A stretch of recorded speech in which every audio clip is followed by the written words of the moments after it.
Okay. तो हमने diet and nutrition का जो स्टार्ट किया था उसको हम दोबारा से देख लेते हैं।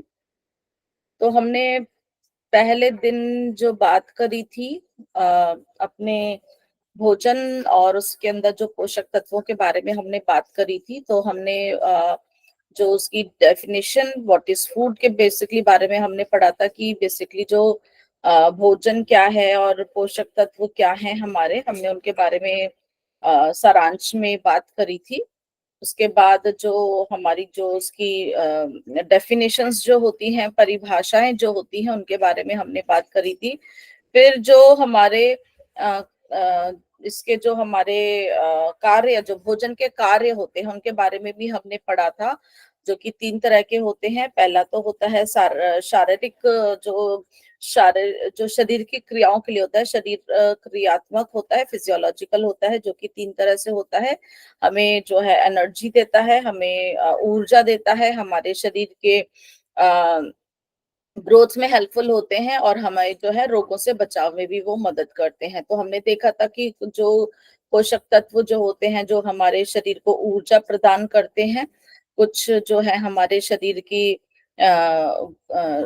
जो हमारे शरीर का विकास है उसके लिए रिस्पॉन्सिबल होते हैं, और फिर कुछ हमारे शरीर को रोगों से बचाने में काम करते हैं। तो हमारे शरीर के अंदर जो है पोषक तत्व होते हैं। इसके बाद जो भोजन का कार्य होता है वो मानसिक रूप से भी होता है, जो कि मनोवैज्ञानिक तौर पर हम जिसको समझते हैं, भावनाओं के तौर पर। फिर सामाजिक कार्य भी हमने इसका समझा था।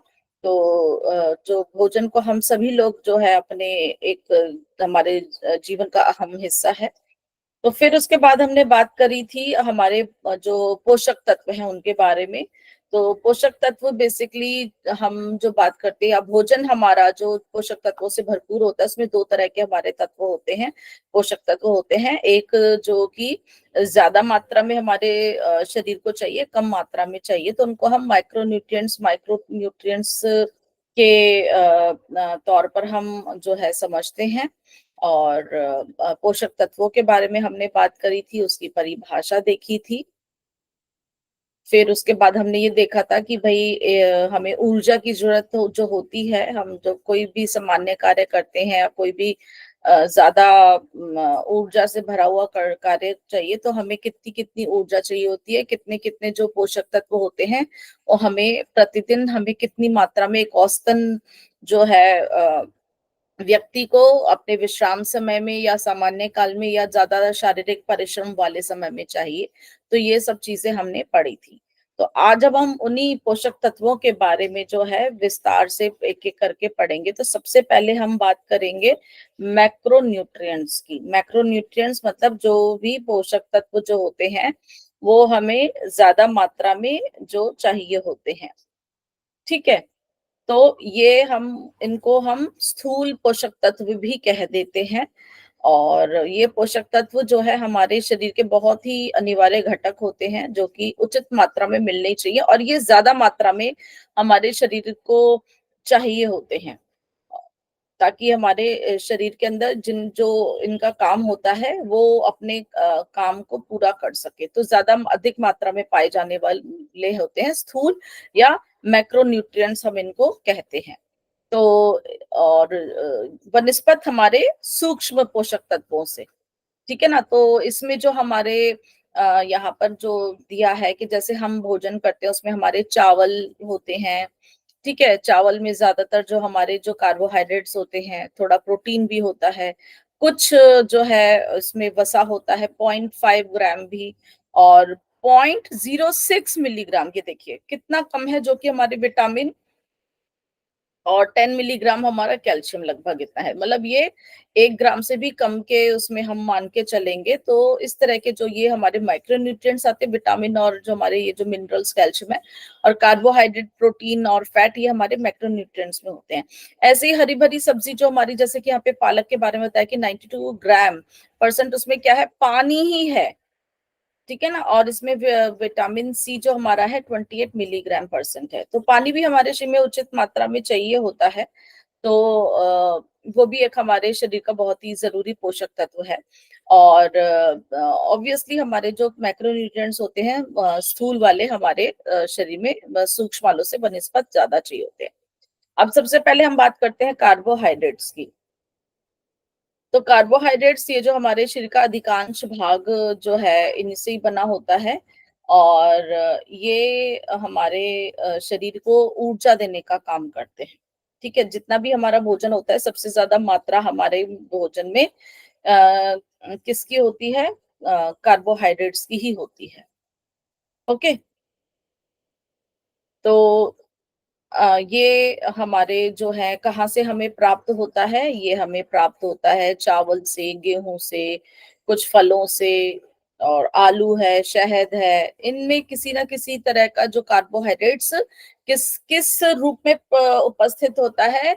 शुगर के रूप में होता है। ठीक है, इसको शुगर या तो हम अपने भोजन में अलग से शुगर भी मिला के जो है कार्बोहाइड्रेट्स हम अपने भोजन में मिलाते हैं, जैसे कि हम आइसक्रीम लेते हैं, कोल्ड ड्रिंक, चाय, कॉफी, है ना, जिसमें अलग से हम चीनी मिला के करते हैं। तो वो भी एक तरह के हमारे जो है कार्बोहाइड्रेट्स का जो है काम करते हैं। तो कुछ कार्बोहाइड्रेट्स जो होते हैं बड़े ही कॉम्प्लेक्स होते हैं। मतलब एक तो ग्लूकोज होता है, सिंपल फॉर्म होता है, लेकिन कई जो मिक्स जो कॉम्प्लेक्स जो होता है वो कई सारे ग्लूकोजों से मिलकर बना होता है, तो उसको हम स्टार्च के रूप में हम कहते हैं। और which the body has to digest उसको। स्टार्च को हमें पहले क्या करना पड़ता है? शुगर तो हमारा शरीर एकदम से एब्जॉर्ब कर लेता है, लेकिन अगर स्टार्च होता है तो स्टार्च को हम हमारे भोजन में उसको पहले हमारे शरीर के उसमें छोटे-छोटे उसे हिस्सों में बँटना होता है, ताकि हमारा शरीर उसे इज़िली जो है अपने अंदर उसको रमा सके। तो इसके बाद जो सिंपल जो चीज़ें होती हैं, जैसे कि कार्बोहाइड्रेट्स की होती है, वो होती है ग्लूकोज़, जिसको हमारा शरीर एकदम से अपने शरीर अपने अंदर रमा लेता है। और वो हम उसको इजीली जो है पचा भी लेते हैं। स्टार्च होता है उसको हम पचा नहीं पाते, उसको दूसरे रूप में बदलना पड़ता है, तब जाके हमारा शरीर उसे पचा पाता है और वो फिर हमारे शरीर में यूज होने के लिए फिर वो तैयार होते हैं। ठीक है। तो हमारे आहार में शामिल हर खाद्य पदार्थ में कुछ मात्रा में कार्बोहाइड्रेट्स अवश्य पाया जाता है। इस प्रकार हमारे भोजन का सबसे ज्यादा हिस्सा कार्बोहाइड्रेट्स का ही होता है। ये हमें कहाँ से मिलता है? गेहूं, चावल जैसे अनाजों से, फलों से, आलू, शहद आदि से। तो अलग से जो इसे हम मिलाते हैं, जो होते हैं आइसक्रीम है, ठंडे पेय पदार्थ, चाय, कॉफी, इनमें जो है अलग से जो हम चीनी के रूप में हम कार्बोहाइड्रेट्स को मिलाते हैं। कुछ कार्बोहाइड्रेट्स जैसे अभी हमने बोला जटिल होते हैं, जैसे कि स्टार्च, इनको अपने सरल रूप में इसको परिवर्तित करा जाता है, ताकि हमारा शरीर इसको प्रयोग में ला सके। तो कितने तरह के कार्बोहाइड्रेट्स होते हैं? अच्छा, यहाँ से हम पहले बात करेंगे कि कार्बोहाइड्रेट्स का काम क्या होता है। किसी का कोई प्रश्न है क्या? No ma'am. ओके, मुझे लगा कोई है। तो जो कार्बोहाइड्रेट्स होते हैं उनका हम अगर सबसे पहले देखेंगे उनका काम क्या है। उनका सबसे पहला काम होता है ऊर्जा प्रदान करना। हिंदी में देखती हूँ क्या ये हिंदी में है? हाँ। तो सबसे पहले जो इसका मुख्य काम है, मुख्य कार्य है ऊर्जा को प्रदान करना। तो शक्ति प्रदान करना, ऊर्जा प्रदान करना, ये हमारे शरीर में सबसे इम्पोर्टेंट काम करता है। ये सबसे सस्ता भी साधन है। तो 1 ग्राम अगर हम कार्बोहाइड्रेट्स लेते हैं तो ये हमारे में लगभग लगभग 4 किलो कैलोरी ऊर्जा प्रदान करता है कार्बोहाइड्रेट्स। ठीक है। तो हमारे दैनिक आहार में कार्बोहाइड्रेट्स ज्यादा मात्रा में होते हैं, क्योंकि ये कंपैरेटिवली बाकी जो हमारे पोषक तत्वों से सस्ते होते हैं। तो इसलिए हम ये ज्यादा मात्रा में लेते हैं ताकि हमें ज्यादा एनर्जी मिल सके। तो प्रकृति में जो कार्बोहाइड्रेट्स असल में बहुत आसानी से उपलब्ध हैं और सबसे सस्ता साधन है। तो ये हमारे भोजन में जो है हम लगभग लगभग जो ऊर्जा जो हमारी होती है उसमें 60 से 70% हमारे कार्बोहाइड्रेट्स ही हमें प्रदान करते हैं। ठीक है। तो एक बेसिकली किलो कैलोरी क्या है होती है, ये जो हम बात कर रहे हैं, तो ऊर्जा को मापने का एक ये हमारी इकाई है। जैसे आप दूध लेकर आते हो तो क्या कहते हो कि 1 किलो दूध दे दो, है ना। 1 लीटर, बेसिकली लिक्विड को हम लीटर में बोलते हैं ना। 1 लीटर दूध दे दीजिए, या 1 किलो भी हम क्या देते हैं अनमोलन भाषा में। हम ये तो नहीं कहते ना 1 मीटर आप दे दो दूध हमें, या 2 सेंटीमीटर दूध दे दो, नहीं। तो हर किसी की ना अपनी नापने की इकाई होती है, तो ऊर्जा की जो इकाई होती है नापने की, वो किलो कैलोरी में होती है। अगर आप किसी बिल्डिंग की उसकी लंबाई चौड़ाई नापते हो तो आप उसको मीटर सेंटीमीटर में करते हो, है ना। अगर किसी को वजनदार को करना होता है तो हम उसको ग्राम किलोग्राम में करते हैं, लीटर में करते हैं लिक्विड वाली चीजों को, तो इस तरह से ही है। ठीक है ना, तो ये ऊर्जा का हमारा इकाई है। तो इसके बाद ऊर्जा का तो ये काम करता ही है। तो इसके बाद जो हमारा इसको हम किलो कैलोरी या कैलोरी एक ही बात है। ठीक है, कई जगह हम कैलोरी भी कह देते हैं, तो it's a one of the same thing. तो प्रोटीन का भी काम हमारे शरीर में क्या होता है, ऊर्जा को देना होता है। और भी काम करता है वो। प्रोटीन के दो काम होते हैं, हम प्रोटीन के उसमें पढ़ेंगे। लेकिन प्रोटीन भी हमारे शरीर में ऊर्जा में देने में काम होता है। अगर हमारे शरीर में कमी आ जाती है तो प्रोटीन का भी काम होता है कि वो हमारे शरीर में ऊर्जा देता है।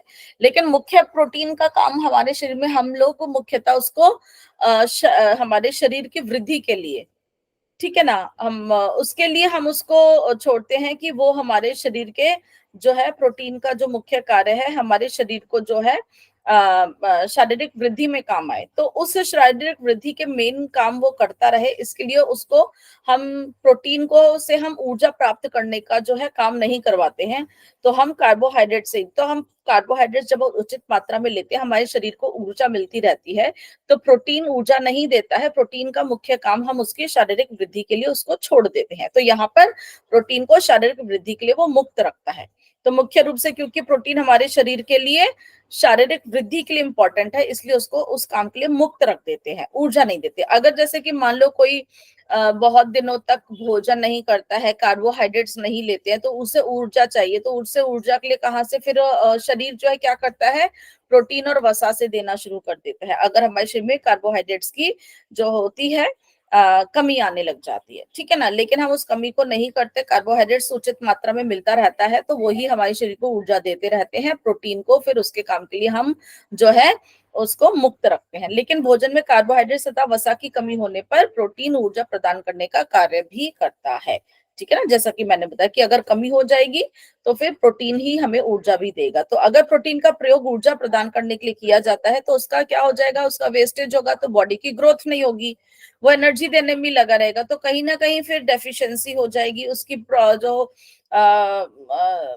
ग्रोथ के ऊपर इफेक्ट पड़ेगा। दूसरी बात, प्रोटीन जो होते हैं वो महंगे होते हैं, वो जहां से हमें प्राप्त होते हैं वो कार्बोहाइड्रेट्स के वनस्पत जो होते हैं महंगे होते हैं। तो इसलिए जो जरूरी है कि हमारे भोजन में कार्बोहाइड्रेट्स और वसा, वसा भी हमारे शरीर में ऊर्जा देता है, दोनों ही उचित मात्रा में रहे, ताकि जो है प्रोटीन शारीरिक वृद्धि के लिए बचा रहेगा, क्योंकि वो थोड़ा सा महंगा भी होता है। ठीक है।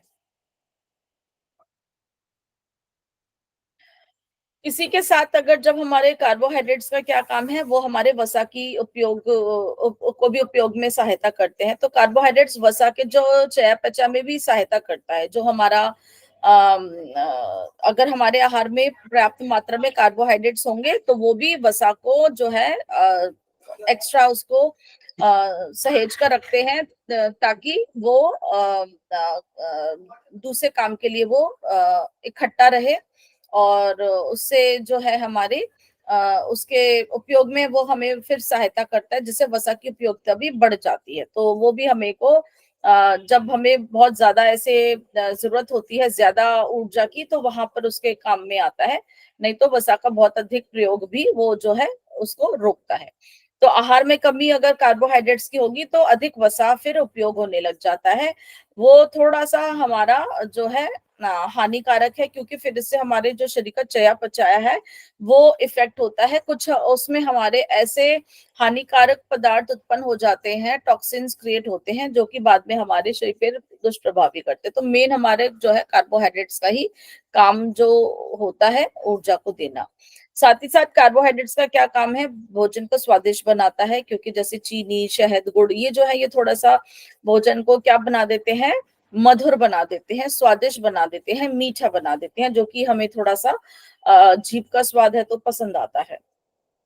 इसके बाद जो पाचन क्रिया को सुचारू रखने के लिए जो हमारे कार्बोहाइड्रेट्स क्या होते हैं, उनमें फाइबर्स प्रेजेंट होते हैं, रेशा प्रेजेंट होता है, रफेज प्रेजेंट होता है। तो ये हमारे शरीर में क्या होता है कि वो शरीर के पाचक रसों पर इनका कोई प्रभाव नहीं पड़ता। वो हमारे शरीर में कुछ सच कोई रस वगैरह नहीं पैदा करते, ना किसी रस को इफेक्ट करते हैं, लेकिन बस वो पड़े होते हैं। तो वो हमारे शरीर में जो है सिर्फ एक सफाई का काम करने के लिए रेशे जो होते हैं, वो हमारे शरीर को सफाई करने में काम आते हैं, गति प्रदान करते हैं। बाकी जो हमारे शरीर के रसों के ऊपर उनका कोई इफेक्ट नहीं पड़ता है, ना तो वो कोई ऊर्जा प्रदान करते हैं, ना वो पच पाते हैं। तो एक तरह से आप देखते होंगे जो हमारी आंतों में जो भोजन की गति जो उससे ठीक रहती है, ये रेशे हमें जो है बेसिकली जो भी पुराना मल जो है इस तरह से इकट्ठा नहीं होने देते, कब्जे पचाते हैं।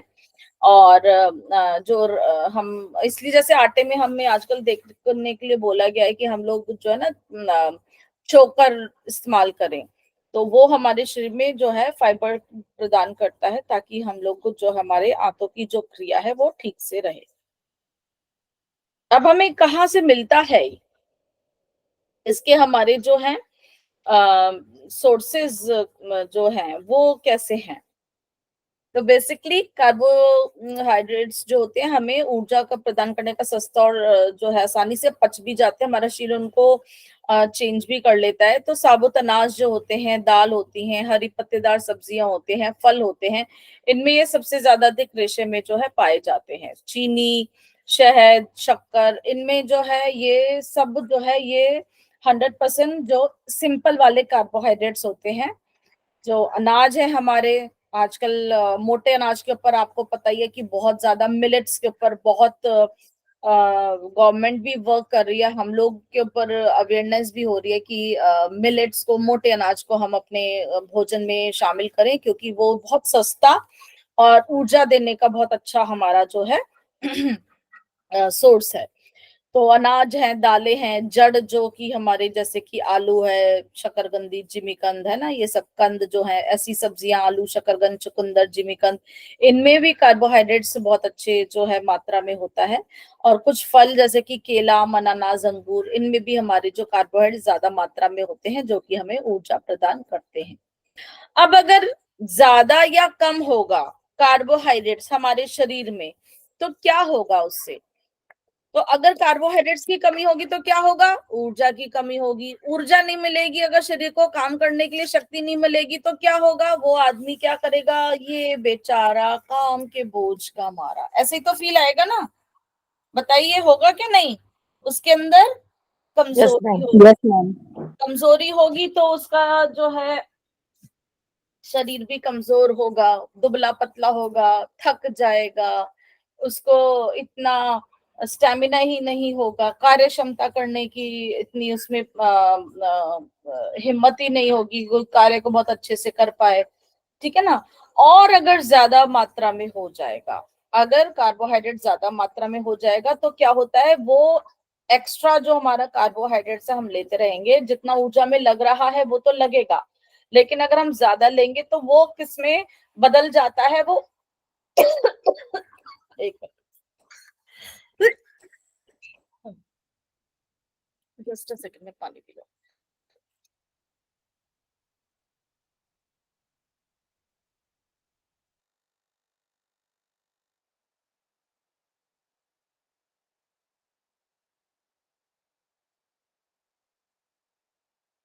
हाँ जी। तो ज्यादा वसा जो ज्यादा कार्बोहाइड्रेट्स होते हैं वो वसा में परिवर्तित हो जाते हैं, चेंज हो जाते हैं और हमारे बॉडी के अंदर डिपॉजिट हो जाते हैं। तो एक्स्ट्रा वसा या एक्स्ट्रा फैट अगर बॉडी में डिपॉजिट होगा तो क्या होगा, मोटापा आ जाएगा, ओबेसिटी आ जाएगी। ज्यादा मोटापा क्या होता है, अपने साथ एक के साथ एक फ्री बीमारी लेकर आता है, जैसे कि डायबिटीज, मधुमेह, हाइपरटेंशन, उच्च रक्तचाप, हृदय के रोग। तो ज्यादा कार्बोहाइड्रेट्स भी, वो भी बहुत ज्यादा नुकसानदायक है। तो अभी हम देख चुके हैं कि सोर्सेज ऑफ कार्बोहाइड्रेट्स हिंदी में अगर है तो हम नहीं, इसमें नहीं। तो ये हमारे कार्बोहाइड्रेट्स जो होते हैं वो हमारे सोर्सेज क्या हैं। तो कार्बोहाइड्रेट्स हमने पहले बात करी थी, यहाँ पे जो मोनोसैकेराइड, डाइसैकेराइड, पॉलीसैकेराइड, आप सोचोगे ये क्या है।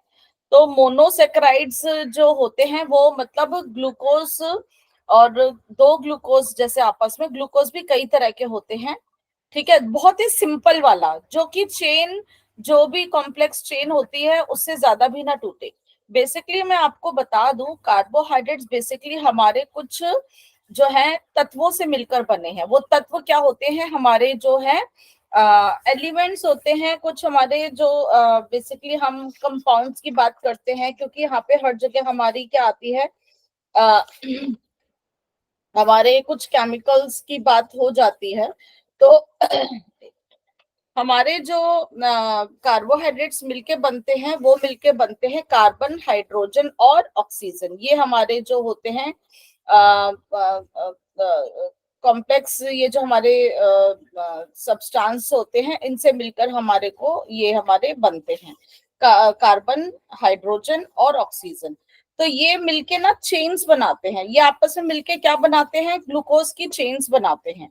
तो ग्लूकोज जो हमारे होते हैं सिंपल वाला होता है, जो कि उससे अगर हम इसको और सिंपलेस्ट जो होता है, जो हमारी बॉडी बहुत इजीली उस को एब्जॉर्ब कर लेती है, ठीक है। जैसे कि जो एलिमेंट मैंने आपको बताया, कार्बन, हाइड्रोजन और ऑक्सीजन, ये बेसिकली ये मिलके एक चेन बनाते हैं। उस चेन जो सबसे छोटी इकाई मान के चलिए, ठीक है ना, तो वो हमारा क्या होता है, शुगर होती है। अब यही कई तरह के शुगर मिलके, जैसे दो शुगर मिलके एक चेन बना ले, फिर तीन, फिर कई सारी मिलके बना ले, तो इस तरह की हमारी चेन्स बन जाती है। तो जो सिंपल जो चेन बनती है वो हमारी मोनोसेक्राइड, जिसमें मतलब कि सिंगल ही एलिमेंट होता है, आपस में ज्यादा वो कॉम्प्लेक्स नहीं होते हैं। तो जो मोनोसेक्राइड की जो होती है उसका एग्जाम्पल होता है जैसे कि ग्लूकोज, है ना। ग्लूकोज जैसे आप देखते हो, कई बार आपको लगता है ना बॉडी को एकदम इंस्टेंट एनर्जी चाहिए, तो आप मुंह में चीनी रख लेते हो या ग्लूकोन डी। अब गर्मी में आ रहा है ना, बच्चे स्कूल से थके हारे आएंगे, आप क्या कहोगे, एकदम से देखोगे वो बच्चा बहुत गर्मी में थका, इसको तो बहुत ऊर्जा की जरूरत है, ये तो बड़ा कमजोर सा इसको महसूस हो रहा है, तो क्या करोगे, एक शिकंजी बना लोगे, है ना, तुरंत, कि भाई उसको चीनी घोल के दे दी या ग्लूकोन डी डाल के दे दिया, ग्लूकोज होता है, तो उसको तुरंत पीते ही, क्योंकि वो एकदम शरीर में जाके तुरंत एब्जॉर्ब हो जाती है, तुरंत वो ऊर्जा दे देती है, तो वो ग्लूकोज होता है। तो हमें फ्रूट से भी मिलता है, शहद से भी मिलता है, कॉर्न सिरप से भी मिलता है। फ्रुक्टोज जो होता है वो हमारे फलों में होता है, बेसिकली वो वाला ग्लूकोज, जो ये भी हमारी बॉडी को सिंपल मिलता है। तो कोई आप, कई बार ऐसा लगता है तो आप कोई मीठा फल खा लेते हो, फ्रूट्स खा लेते हो, या शहद ले लेते हो, शहद भी क्योंकि हमारे फूलों के पराग से ही बनके ये भी हमारा होता है। और फिर एक होता है ग्लैक्टोज, जो कि मिल्क में भी खुद की जो शुगर होती है, तो ये हमारे शरीर को तुरंत एकदम एब्जॉर्ब होने वाली जो ग्लूकोज होती है या कार्बोहाइड्रेट्स होते हैं, ये इंस्टेंट एनर्जी हमें दे देते हैं।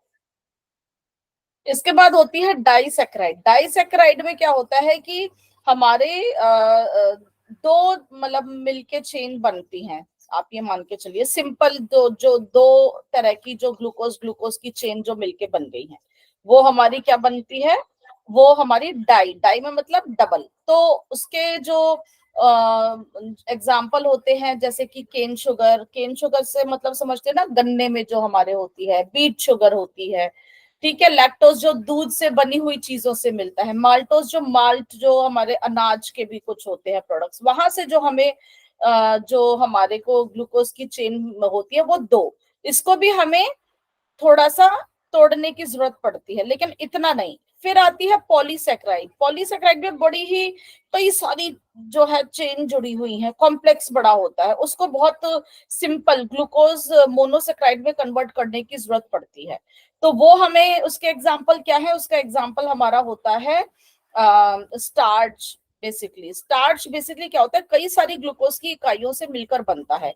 तो इसमें ग्लूकोज की इकाइयां एक दूसरे से अलग अलग ढंग से जुड़ी रहती हैं, उन सबको, इतने सारे ग्लूकोज की इकाइयों को जो है तोड़ा जाता है, तो तोड़ने का जो प्रोसेसिंग का काम होता है। तो ये वाला जो हमें जो कार्बोहाइड्रेट का सोर्स है पॉलीसेक्राइड, ये हमें चेंज करना पड़ता है मोनोसेक्राइड में। तो इसके लिए उसको हम हमें कोई ना कोई जो है चेंजेस करने पड़ते हैं। तो ये कहाँ से प्राप्त होता है, ये हमारे स्टार्च और डेक्सट्रिन्स में प्रेजेंट होता है, गेहूं, ग्रेन्स या लेग्यूम्स, दालों में।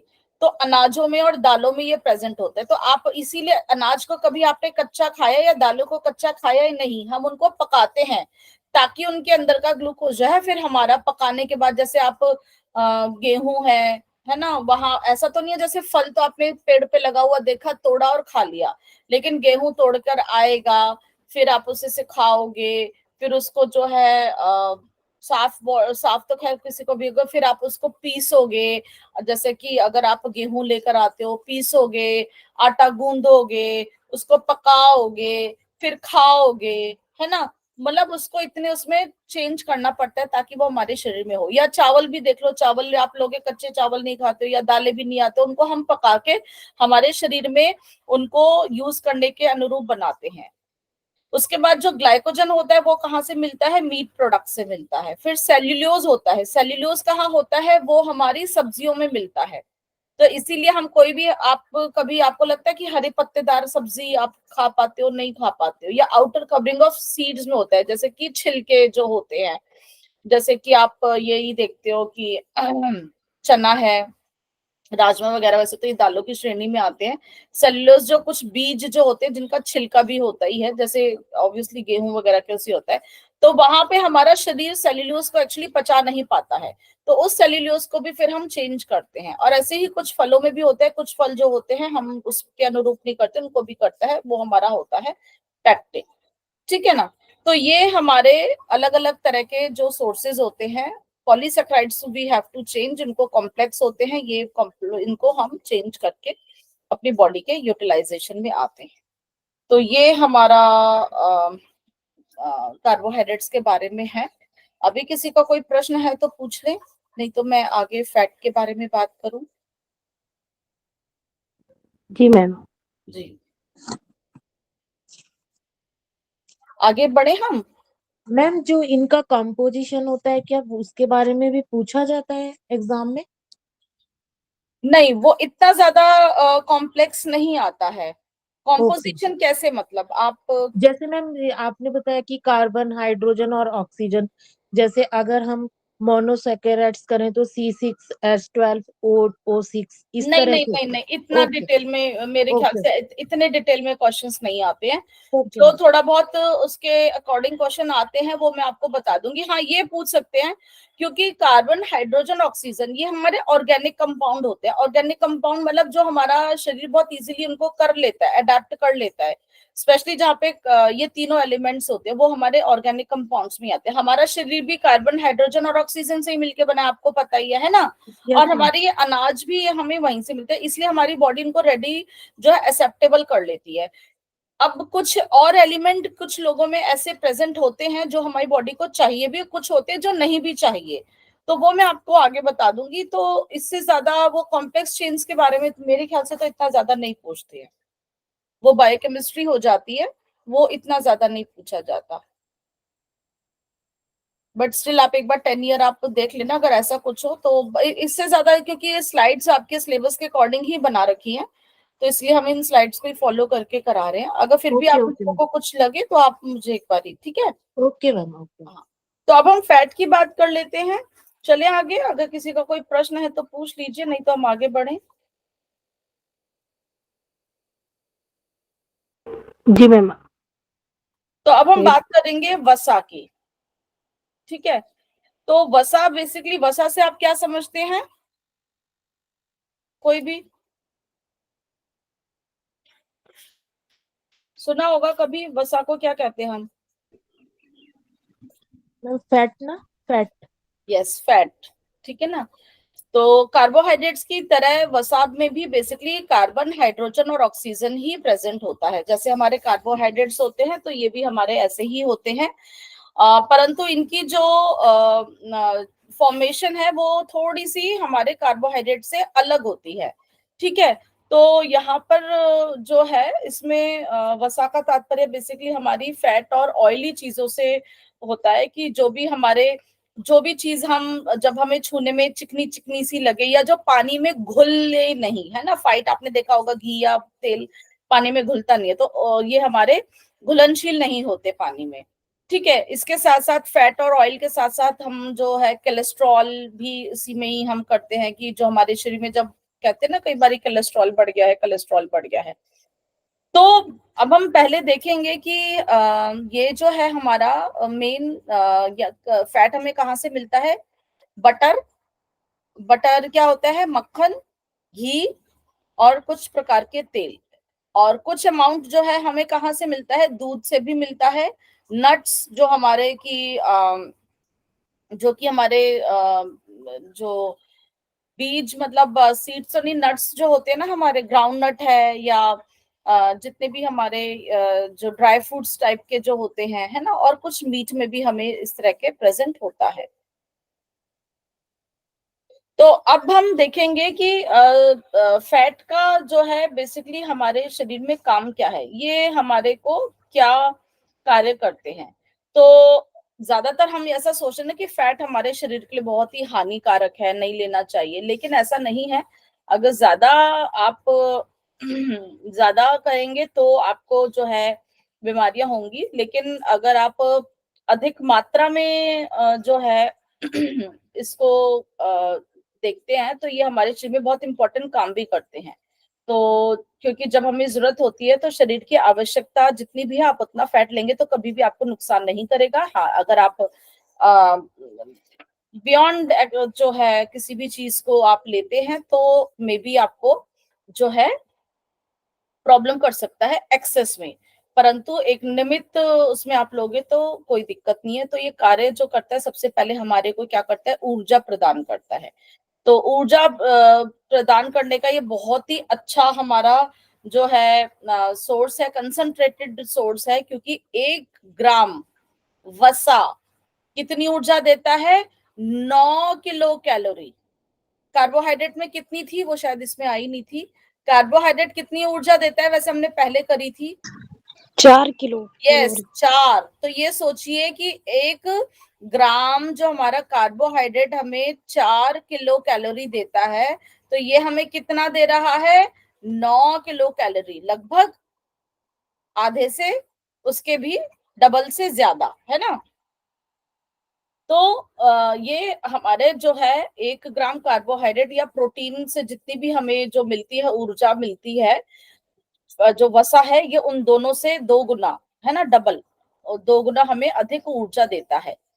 तो वसा की थोड़ी सी मात्रा अगर हमारे शरीर में बहुत ऊर्जा को जो है दे देता है। तो इसीलिए हमारे शरीर में जो है थोड़ा सा भी आप वसा लेते हो तो ये बहुत सारी ऊर्जा को प्रदान कर लेता है। लेकिन अगर अतिरिक्त जो आप लेते हो, कई बारी हम जैसे कि हम कार्य ही इतना नहीं करते हैं, लेकिन इतना ज्यादा अगर वसा इकट्ठा करेंगे तो फिर क्या होता है कि वो वसा ऊर्जा में तो उत्पन्न होती नहीं है, वो इकट्ठा होता रहेगा।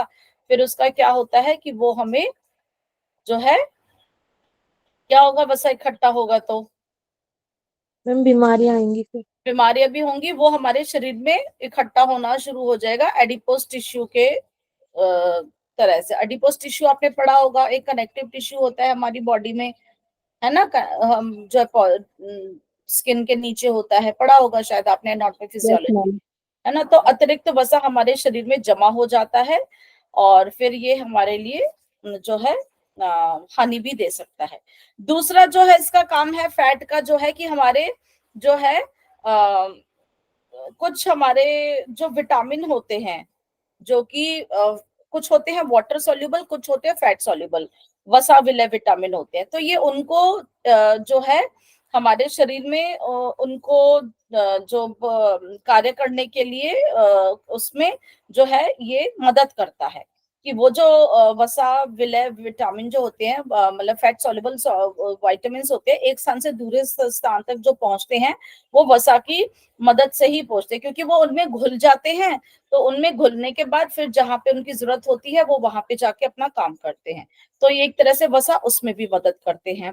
फिर हमारे को शरीर के हमारे जो इंसुलेशन का काम करते हैं, मतलब हमारे जो शरीर के अंदर एक तरह से एक हमारे बॉडी के अंदर जो बॉडी का टेम्परेचर मेंटेन करके रखते हैं, क्योंकि वसा जो होगा गर्मी सी रहेगी, तो जैसे ठंड होती है तो जिनके अच्छा वसा होता है उनको इतनी जल्दी ठंड नहीं लगती है, लेकिन जो बहुत ही दुबले पतले होंगे, जो बहुत ही लिनन थिन होते हैं, उनको एकदम ठंड बहुत जल्दी पकड़ते। तो ये हमारी शरीर की स्किन के नीचे जो है एक लेयर बना के रखते हैं, जिससे कि हमारे शरीर का जो टेम्परेचर होता है वो मेंटेन रहता है, और साथ ही साथ ये हमारे शरीर के अंगों का जो है रक्षा भी करते हैं, टेम्परेचर भी मेंटेन करते हैं और अंगों की रक्षा भी करते हैं। एक तरह से ये हमारे जो वसा की परतें जो है, अगर कोई हमें झटका लगता है, कोई भी चोट लगती है, ये उसमें अवरोध पैदा कर देते हैं और हमारे कोमल अंगों को जो है बचा कर रखते हैं, ठीक है ना, शरीर को गर्म भी रखने का मदद करते हैं। ठीक है, उसके बाद आती है कि ये हमारे पैलेटेबिलिटी जो है, मतलब हम इसको अपने खाने में बनाने के काम आते हैं, जिससे कि उसका स्वाद और उसको जो है हमारा उसको हम अपने स्वाद के अनुसार बना लेते हैं बेसिकली हम उसको, क्योंकि जैसे आपने देखा ना, पूड़ी पकौड़े पराठे ये सब चीजें हम लोगों को बहुत ही लगता है कि यस, हाँ, भूख बढ़ा देती है हमारी, हमें बड़ा अच्छा लगता है। हम अगर जहाँ पे भूख नहीं भी होती, देखते ही हम एक दो एक्स्ट्रा खा लेते हैं, तो ये हमारे भूख को भी बढ़ा देते हैं, स्वाद को भी बढ़ा देते हैं।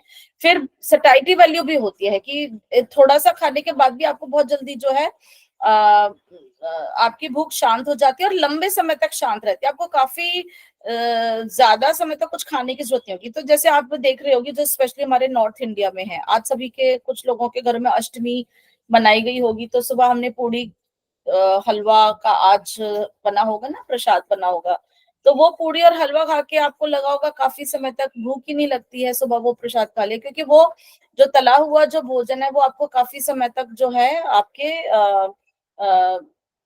भूख को जो है वो बांध के रखता है, संतुष्टि देता है, और काफी समय के बाद ही आपको जो है भूख जो है महसूस होती है, क्योंकि वसा जो है काफी देर के बाद हमारा जो है डाइजेस्ट होता है, पाचन में उसको समय लगता है।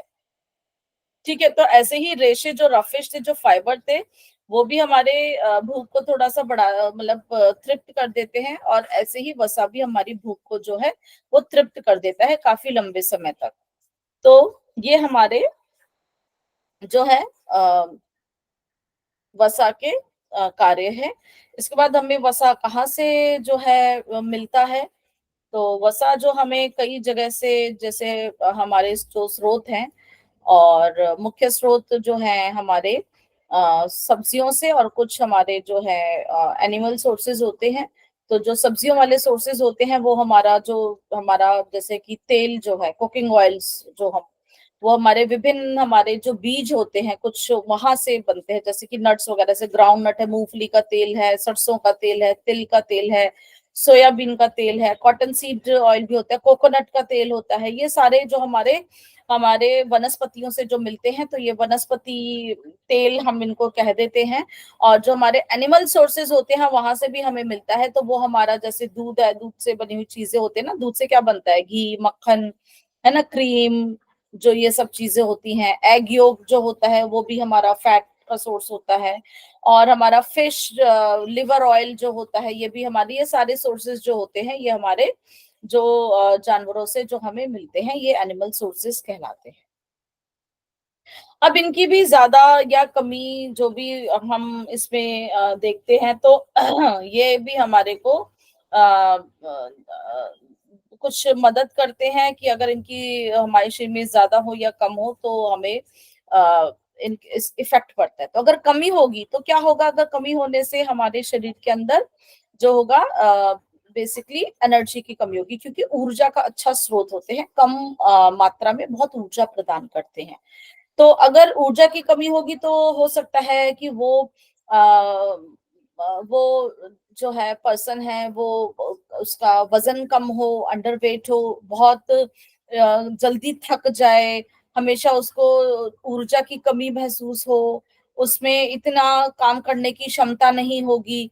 और अगर वसा कमी होगी तो कुछ विटामिन जो हमारे वसा में घुलनशील होते हैं, तो उन जो विटामिन की भी हमारे शरीर में कमी हो सकती है। तो हमारे जो वसा घुलनशील जो हमारे विटामिन होते हैं वो होते हैं A, D, E, N, K। तो हो सकता है कि इन विटामिन की डेफिशिएंसी हो, तो इन विटामिन से जो हमारी बीमारियां इनकी कमी की वजह से हो सकती है, तो वो बीमारियों के होने के चांसेस ज्यादा हो जाएंगे। इसके बाद एक्सेस ऑफ फैट की बात करते हैं, तो एक्सेस ऑफ फैट अगर ये ज्यादा होता है तो हमारे शरीर में, ऑब्वियसली मैंने बताया था कि मोटापे को कहेंगे, हमारा वजन बहुत बढ़ जाएगा। उसके बढ़ने की वजह से हमारे डायबिटीज, हार्ट डिजीज, हाइपरटेंशन, इस तरह के जो हमारे को रोग हो सकते हैं। ये बहुत छोटा लिखा हुआ है, टाइप्स ऑफ फैट, यहाँ देख लेते हैं। तो एक चीज इसमें मैं बताती हूँ कि इसमें, हाँ, फैट जैसे हमने बात करी थी, कार्बन, हाइड्रोजन और ऑक्सीजन का बना हुआ होता है। तो जो बेसिकली जो हमारा वसा जो बना हुआ होता है, उसकी जो सबसे छोटी इकाई जो होती है वो हमारे जिसको हम ट्राइग्लिसराइड भी हम कह सकते हैं, उसकी एक इकाई में क्या होता है कि 3 वसा की जो होते हैं, और उसमें हमारी ग्लिसरॉल जो एक सबसे छोटी इकाई बनती है। तो एक ट्राइग्लिसराइड जो होता है वो 3 इकाइयों या ग्लिसरॉल की इकाई से मिलकर बनता है। इसकी पिक्चर नहीं है, मैं उसकी पिक्चर देखूंगी, आपको भी दिखाई दे तो इसमें कहीं पिक्चर है नहीं, ठीक है। तो उसके बाद हम देखेंगे कि ये जो अनसैचुरेटेड और सैचुरेटेड फैट का जो हमारा होता है, वो हमारा किस तरह से वो बनता है बेसिकली। तो ये जो हमारे कार्बोहाइड्रेट्स की भांति जो वसा, कार्बन, हाइड्रोजन और ऑक्सीजन का जो होता है, इसमें हमारा जैसे कि अभी मैंने बताया कि ये हमारे मुख्य रूप से दो इसके जो इकाइयां होती हैं, एक फैटी एसिड और ग्लिसरॉल। तो 3 फैटी एसिड जो हमारे होते हैं बेसिकली इसमें होता है। तो फैटी एसिड और ग्लिसरॉल से ये बेसिकली मिलके बना होता है, ठीक है ना। तो इसमें हम जो कुछ हमारे अनसैचुरेटेड फैट में आते हैं, कुछ हमारे जो आते हैं सैचुरेटेड फैट में आते हैं। तो ये जो सैचुरेटेड और अनसैचुरेटेड का बेसिकली क्या होता है कि हमारे एक निश्चित लंबाई होती है, जैसे कि हमारे चेन बनी हुई थी, ग्लूकोज की चेन बनी हुई थी, ऐसे ही कुछ लंबाई में हमारे जो वसा जो हमारे जो अमल होते हैं, इसमें हमारे जितने भी हमारे कार्बन, हाइड्रोजन और ये जो बेसिकली हाइड्रोजन परमाणु की नंबरिंग के ऊपर डिपेंड करता है। तो अगर हमारे जो इसमें हमारे हाइड्रोजन एक नॉर्मल उसमें प्रेजेंट होते हैं एक निश्चित मात्रा में, जितना कि हमें है, जो कि हमारे वो हमारा सैचुरेटेड फैटी एसिड बन जाता है, यहाँ पे इसका है,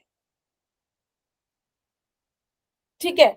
और ये अनमूलन जो होते हैं ये हमारे सॉलिड उसमें आते हैं, ठीक है। अगर हम देखते हैं कि ये हमारे इसमें हाइड्रोजन आइटम ये और एक्स्ट्रा इसके अंदर चेन खाली नहीं होती और एब्जॉर्ब नहीं करता, तो ये यूजुअली हमारे क्या होते हैं, ये हमारे सॉलिड ही होते हैं।